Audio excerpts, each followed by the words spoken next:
You okay? Yes. Yes. Good morning. It's kind of hard to follow that act. My name is Kimberly DeNacy. I'm the CEO for Galveston Island Park Board of Trustees. Some of you may recognize me. I've been before Wiggy Polo before as the Chief Operations Officer of Galveston Island Park Board. I was in that role for 6 years, 7 years, 6, 7, I don't know. It's been a while.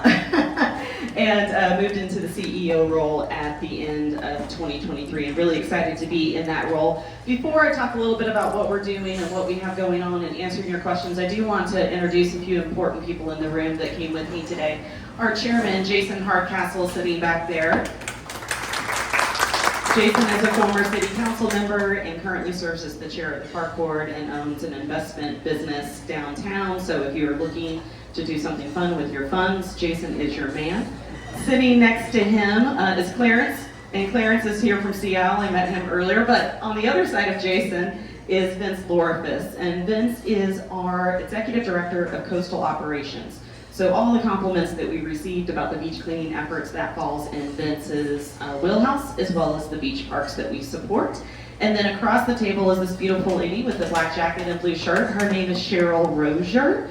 Cheryl Rozier is our Director of Coastal Projects, and that entails a lot of different things. Our coastal projects are our beach building activities, which is one of the coolest things that the park board does, and Cheryl oversees that. And then the other thing that she oversees is our environmental efforts. So she works very closely with our environmental coordinator on the Leave No Trace campaign, as well as Adopt a Beach programming, our Beach Ambassador program, our Women in Coastal Science series. So Cheryl has a lot going on at the park board, and she's also responsible for the upkeep of our facilities, either building them up or tearing them down. So Cheryl does a lot at the park board as a party of two, she and Elizabeth. And then we have some members of our advisory committees. One of the things that the park board is really good at is getting into the community and involving others. And so some of the people that we have in the room today, Larry Denner, who's directly behind Cheryl Rozier, is on our Beach Maintenance Advisory Committee. And then we have Chris Lauer over here at the table. He is also on our Beach Maintenance Advisory Committee. And then we have some former members of our Beach Maintenance Advisory Committee, which includes Councilmember Rob, as well as Jerry Moan, and of course we have Craig Vance over here as well. And maybe there are some others of you that have been involved on committees in Galveston at the park board, and I just don't know about it. So first, let me start by thanking those of you who had all of the compliments to say about our Leave No Trace ordinance. It's true, our coastal zone management group is a group of 40 elves that work year-round cleaning the beaches. We're very proud of what they do. And the other thing that I want to make clear is that we didn't market to those teenagers. Our social media marketing did not say, hey teenagers, come down to Galveston Island. What we're marketing to the park board are families. We want families to come to the island. We want them to have a good experience and not the one that was had out on the west end of the island the other day. So my apologies to you for that. I sympathize with you as a West End homeowner. I've been out here for 21 years, so I've seen it all. And I live very close to Sunny Beach, very close. So I get it, I get it. But I just want to come over and introduce myself and just remind you all what it is that the park board does and the importance of tourism here on the island. So the park board, we are a governmental entity. Our trustees are appointed by city council. We always have a city council member who sits on the park board of trustees, and I report directly to the park board of trustees, as does our CFO, Bryson Frazier. And what we do in the community is we promote tourism here on the island. Everybody knows us for that through Visit Galveston. But we also ensure beach safety. So Galveston Island Beach Patrol, a lot of people don't realize that they are part of the park board, but they are part of the park board. They're an award-winning group. We're really proud of the things that they do. We manage the beach parks, we manage coastal projects, and we also have, what am I forgetting? Our administrative group, which is what I sit within. So there are a lot of, beach cleaning. Did I say beach cleaning? Yeah, beach cleaning. So we do all of those things. We're funded to do those things. Our primary funding source at the park board comes from two different buckets, technically three. The first is hotel occupancy tax. So when somebody stays in a short-term rental, or if they stay at a hotel here on the island, they have to pay hotel occupancy tax. And that tax is split a couple of different ways. Part of it goes to the state, part of it stays local, and that funds tourism here on the island, so our marketing efforts. That funds Galveston Island Beach Patrol, and that also funds the beach cleaning efforts that we have on the island. and our Nourish Beach budget, which Cheryl is part of. So those are the things that hotel occupancy tax funds. Then we are also funded via beach user fees. So at our beach parks, if you go to Stewart Beach, you go to East Beach, or you go to the Seawall Urban Park, you have to pay to park. Those beach user fees are used to maintain that facility as well as pay our employees. We can't commingle funds. So in other words, we can't take hotel occupancy tax and use that to pay for the toilet paper at Stewart Beach. Stewart Beach has to live and die by its own revenues. East Beach has to live and die by its own revenues. And then the other funding source that we have, that we work very closely with the City of Galveston on, are our grants. We receive a lot of grants. When you look at our budget is really big, and a lot of that is grants, because building beaches is an expensive business. But it's well worth the effort that goes into securing those funds, and we're very grateful about that. I don't want to spoil anybody's news, but we have a big project that's coming up, and I'll start by saying to you all that the Park Board and the City of Galveston worked together to get 2 grants recently, KEPRA 11 and 12, which helped us do some engineering and design out on the west end, starting at the terminus of Delanera. Originally, it was just going to go to 8 Mile Road, but when 2020 hit and we had successive storms, Councilmember Rob spoke up and said, hey, we need that project to go even further. So that's when we applied for the KEPRA 12 grant and extended that engineering to go not only to 8 Mile, but all the way to 13 Mile Road, which is where the state park begins. That is a significant stretch of the island, and that's going to have a profoundly positive impact on Galveston, and also, more importantly, for our residents and our homeowners. We're really excited about that, and I will let Councilwoman Rob talk to you, if she hasn't already, about KEPRA 13. So some exciting news coming down from the Park Board on that. But really, I wanted to be able to come here and just say hello, introduce myself, let you know how important tourism is to Galveston. I know personally, I've lived here for 25 years, and I know, it's like this switch. All of a sudden, you're driving down the seawall one day, and you're like, where did they all come from? They're coming out of the woodwork. But I also recognize as a homeowner here on the island that tourism really makes a difference for Galveston. It reduces the burden on Galveston residents, property owners here in Galveston, by about $5,000, because about 54% of the general fund of the City of Galveston is a result of tourism here on the island. So if we didn't have tourism here on the island, your property taxes would be higher. We wouldn't have the amount of police force that we have, because it does help pay for that. The other thing that tourism does here for Galveston is it makes it a really cool place to live. There aren't very many populations of around 50 to 60,000 that have world-class dining and attractions and amenities, and we have that. And I'm very proud of that. I love having my family and friends come and visit Galveston and showing it off to them. And I imagine that's why many of you live here, because of those things that we have here on the island. So I know that it can be a challenge at the height of the season, which seems to get longer and longer. But when you think about that and you're frustrated, also think about what it brings to us. And I think it does bring a lot of value to Galveston. And with that, I'm happy to answer any questions that you guys might have. Talk about the numbers and stuff, because I don't have all the facts and figures for. I have 13, do you want me to talk about 13? Okay, so I have permission from Councilwoman Rob to share the exciting news for KEPRA 13. KEPRA 13 is a grant that was pursued after we did 11 and 12, and so we did the engineering with 11 and 12, but we had to find and place the sand for KEPRA 13, or with KEPRA 13. So KEPRA 13 is going to provide $23 million. Yes. I'm looking at Cheryl, she knows those numbers better than I do. $23 million in funding from the GLO, the General Land Office, is giving to Galveston. It does not require a local match at all. $23 million that does not require a local match. And that $23 million is going to place sand. I see some head shaking back there. Is going to place sand, maybe a little bit of a local contribution. Where are you shaking your head? We're good? We're good? Okay. It's going to place sand in that template that we just engineered from the terminus of Delanera all the way to 13 Mile Road. So the next big question is, when is that going to happen? Great question. We have to finish up the engineering. I don't think that we'll see that sand this year. But it is not a far stretch to think that maybe it could be 25 going into 26, so we should see it here pretty soon. And I see you have your hand raised, but this gentleman in the back had his hand raised first. I have a quick question. A lot of the neighborhoods here, the main channels going out in the bay are silted in. So a lot of us are working on the engineering and permitting and the initial phases of that. Would that be any beneficial to the park board to get that material to take to the beach? Great question. So for those of you who didn't hear it, the question was that there's, there's slips and there's areas here on the bay where they have to go in and they have to do maintenance dredging. And would there be a benefit to the park board to have that material? That's an excellent question. So in theory, yes, that would be hugely beneficial to the park board to be able to have that sand to place here in Galveston, because the last thing that we want to do is go off the island to try and find sand. It's very expensive, and we want to use the sand that we have here. Sand is highly regulated by the federal government and by the state of Texas, and in order for there to be what's called a certified sand source, it has to be investigated and documented. So it takes a really long time to get certified sand sources. So ideally that would happen, but it doesn't necessarily happen unless that's something that's identified as an approved sand source.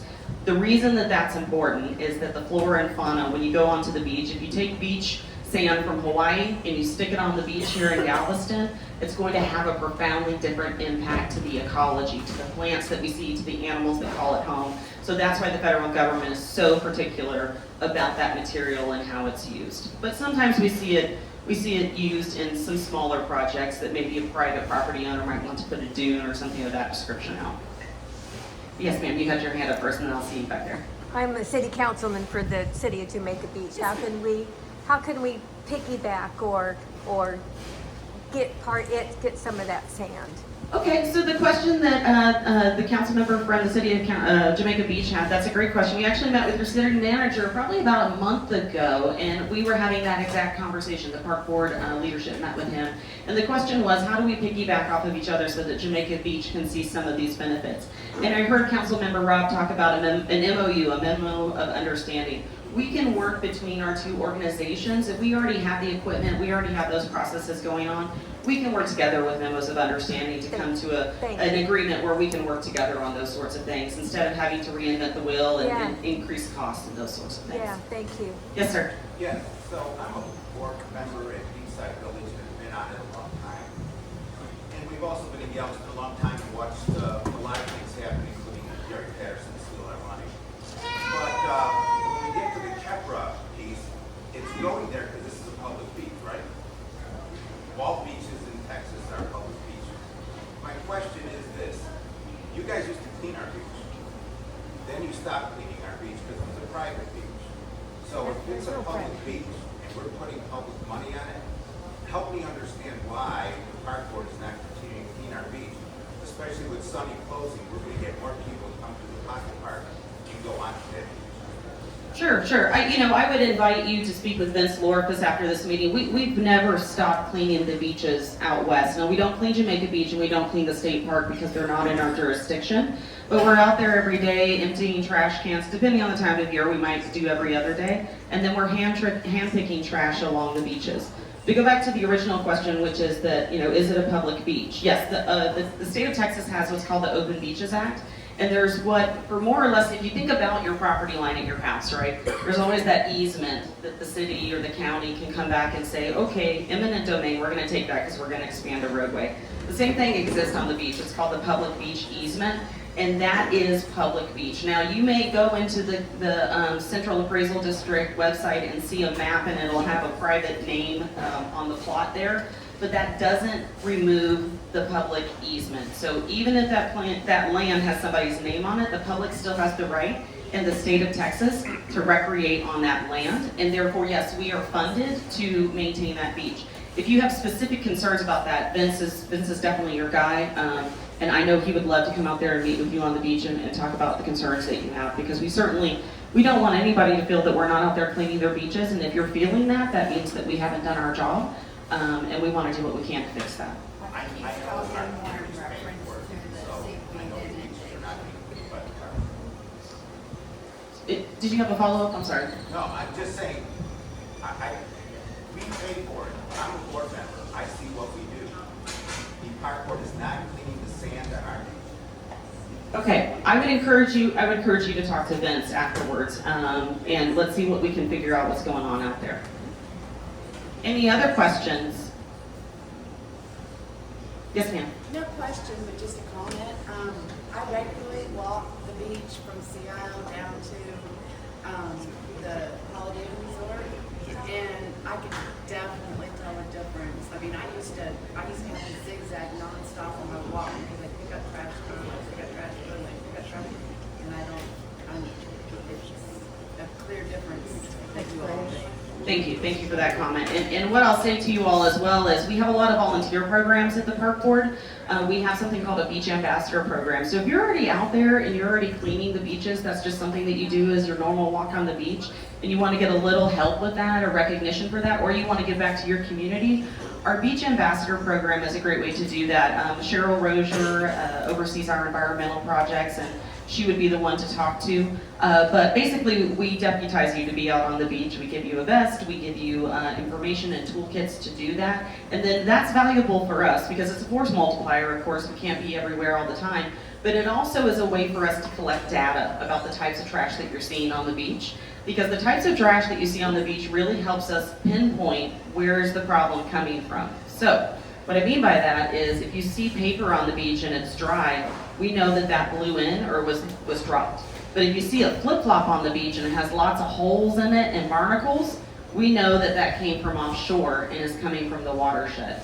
So we ask our beach ambassadors to give us information about the types of trash that they're seeing, the amount of trash that they're picking up. Because the other thing about being a barrier island of 32 miles or 33, depending on who you talk to, is that the way that the coastline works and the way that the currents and the shoreline works, we may see in a half-mile stretch a huge amount of trash that just washes ashore all of a sudden.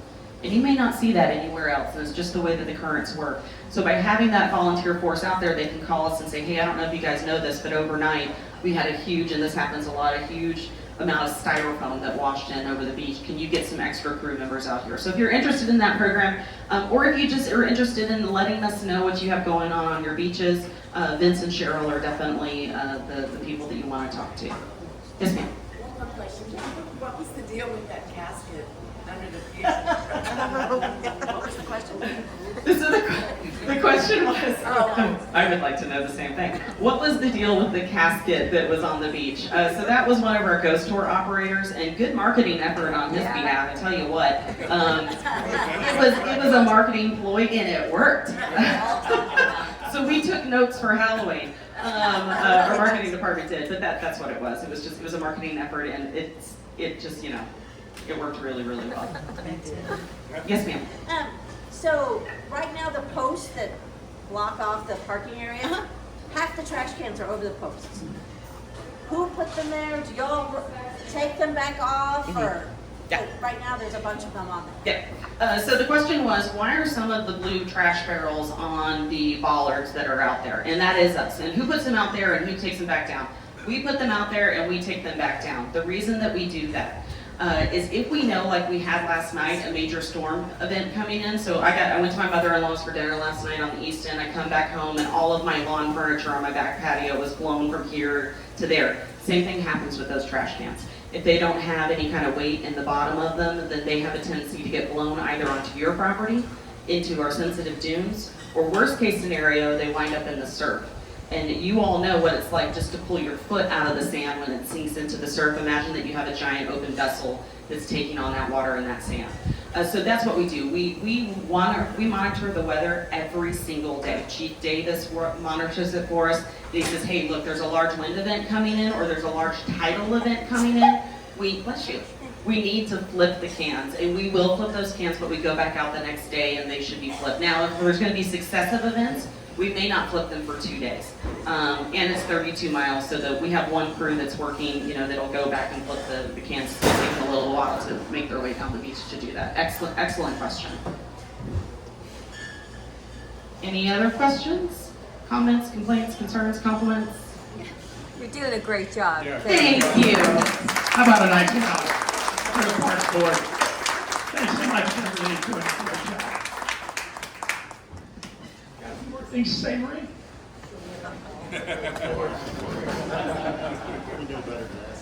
Well, anyway, I'm glad y'all helped me with that, the bonfire thing. 'Cause, I myself think bonfires on the beach are cool, but not at midnight. But anyway, just to reiterate what I covered last week, the gas effort, the natural gas effort is moving forward. We're as close to it as we've ever been, but still doesn't mean we're not far away. But again, it's gonna take the data. As I mentioned, over at every meeting, I have a gentleman who is helping me collect all the data. Aside from the fact that you're interested in natural gas, we also need to know how many people have propane currently. Because then they know that's an easy conversion. So we have, on Facebook, where a lot of communications take place, we have gas, natural gas, or it's gas on the west end. If you could go or instant message and give your address, that's all being collected in a database, as well as putting it on maps. I have, the city is working on all the new developments, because when a new development comes in, I ask if they will commit to natural gas, as well as now I'm asking if they'll restrict short-term rentals, which a lot of them are doing, which is good to hear, because we all know we have enough traffic. Not quite as much as we saw going west the other day, that bad day, but anyway, the gentleman who is collecting the information for me is Dave, I always say his name wrong. Yendrell. His email, and I will send this to Jerry so he can send it out, is DYENDRLL@msn.com. So it's DYENDRLL@msn.com. The easier neighborhoods that will be seeing it faster is everything that is east of Jamaica Beach. I think you're all aware of the old story.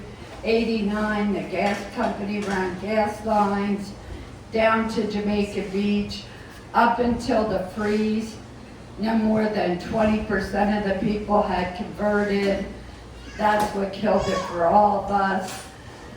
There was one point when Point West, when it was still owned by Centex, both Ross Novelli and Centex were going to join together and pay to run the gas line, and Centex dropped out, and Ross Novelli wasn't eager to pay $1 million himself, and I can understand that. But I'm trying to get this done with the gas company, assuming the cost, because the city does not have the money to run gas lines. Why it will be easier east of Jamaica Beach is there's already a line coming down. And then it's just a matter of people convert. So we are working forward on that. Centerpoint is continuing their hardening of all our infrastructure.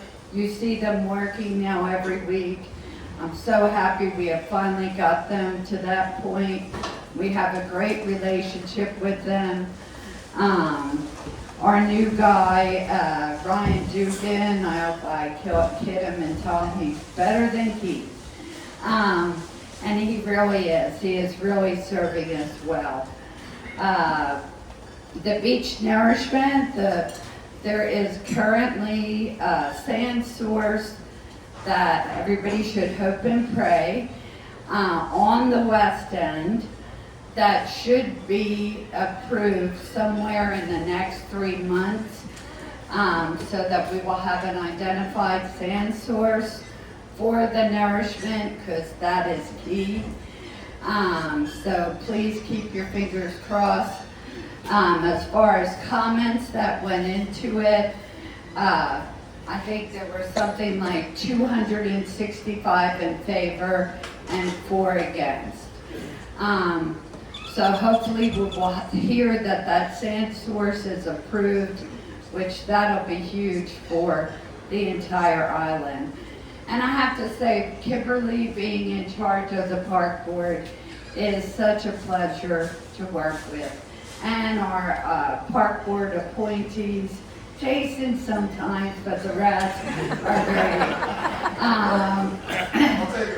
But if you haven't been to a VIA and seen the home or enjoyed all the new stores that have gone in, especially the one that Jason's wife owns, it's great because they have this, what do you call it?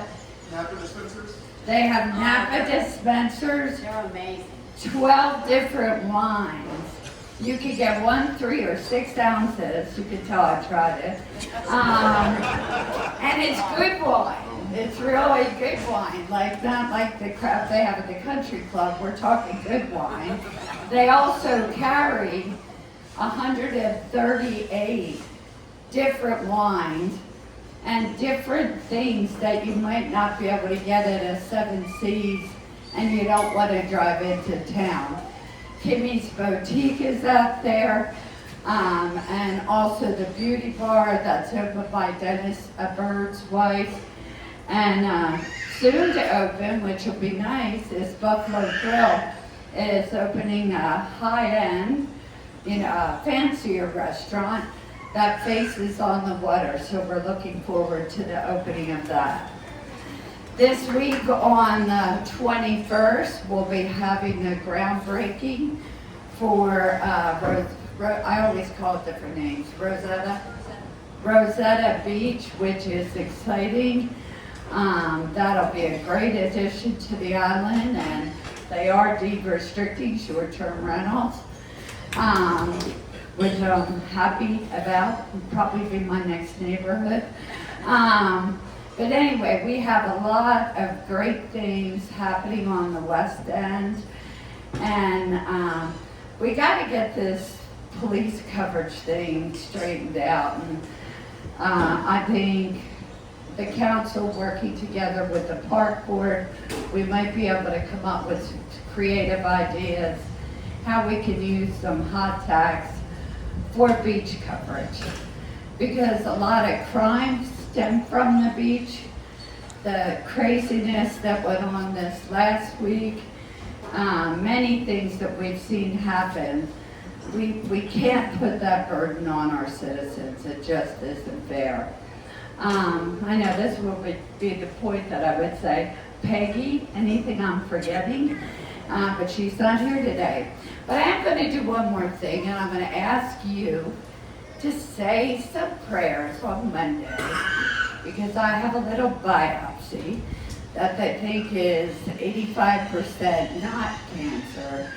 So if you would all say some big prayers Monday at 1 o'clock, I would appreciate it, because I believe in the power of prayer, and I believe in positive thoughts. So I'm positive that it will be nothing, but prayers help, so I'd appreciate your prayers. Thanks.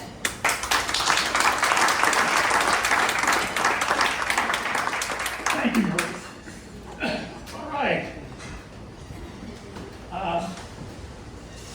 Chris Lauer, PMAC report.